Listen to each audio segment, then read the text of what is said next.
विदर्भात आज पहिली ओबीसी एल्गार सभा होणार होती। सध्या राज्यभर सभा गाजवणारे छगन भुजबळ या सभेचं प्रमुख आकर्षण होते। मात्र प्रत्यक्षात भुजबळ सभेसाठी आलेच नाहीत। कुणी म्हणालं की भुजबळ आजारी आहेत, कुणी म्हणालं की सभेला गर्दी नसल्यामुळे ते आले नाहीत। आणि फक्त भुजबळच नव्हे तर इतरही मोठ्या नेत्यांनी या सभेकडे पाठ फिरवली। मग काय घडलं पाहूया या रिपोर्टमध्ये। मराठवाड्यात जालना, हिंगोली आणि पश्चिम महाराष्ट्रात इंदापूरला छगन भुजबळांच्या ओबीसी मेळाव्याला हा असा भरघोस प्रतिसाद मिळाला होता। त्यानंतर राज्यभर ओबीसी एल्गार सभेचा झंझावात सुरू होणार होता। मात्र विदर्भातल्या नमनाच्या सभेलाच अपशकुन झाला।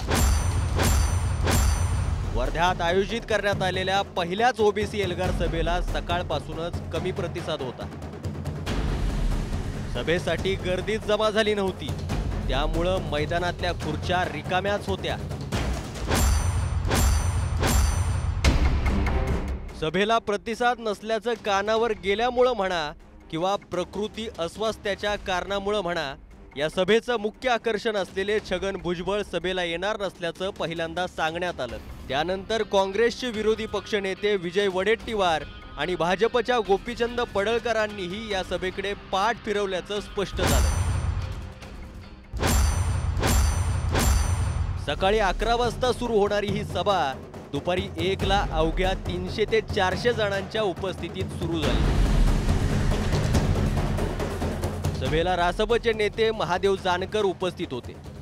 त्यांनीही याबाबत नाराजी व्यक्त करत भाजपासोबत निवडणूक लढणार नसल्याचं स्पष्ट केलं।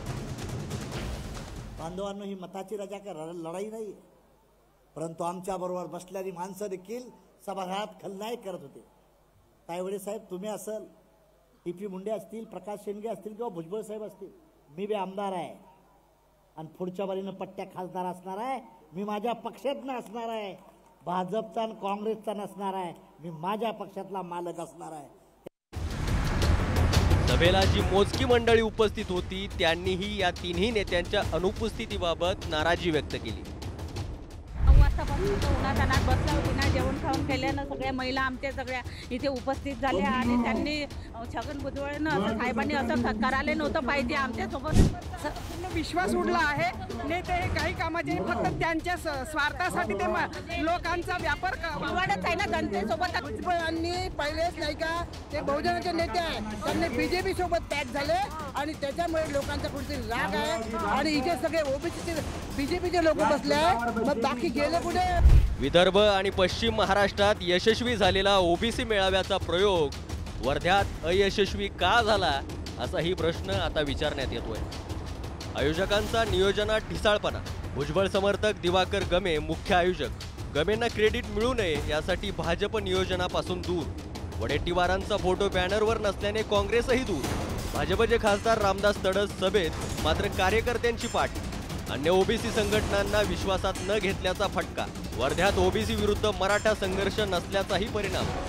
या राजकारण्यांच्या राजकीय षडयंत्राला आरक्षणाचा मुद्दा पेटून त्यांच्या राजकीय फायद्यासाठी गर्दी जमवण्यासाठी जे काही वापर होतोय आणि त्याचा परिणाम हा गोरगरीब लोकांना जनतेला सहन करावा लागतो। म्हणून आम्ही या बैठकांचं सामाजिक सलोखा बैठकांचं आयोजन केलं आणि त्याचा परिणाम म्हणून आज वर्ध्यातील सभेत ओबीसी समाज बांधवांनी जागरूकता दाखवली आणि त्यामध्ये कोणत्याही प्रकारचा संघर्ष किंवा इंटरेस्ट दाखवला नाही। विदर्भातल्या पहिल्याच ओबीसी एल्गार सभेचा असा फियास्को झाल्यानंतर आता पुढच्या सभा होणार का असा प्रश्न या निमित्तानं निर्माण झालाय। पंकज दळवीसह संदीप जाकरे, पुढारी न्यूज, वर्धा।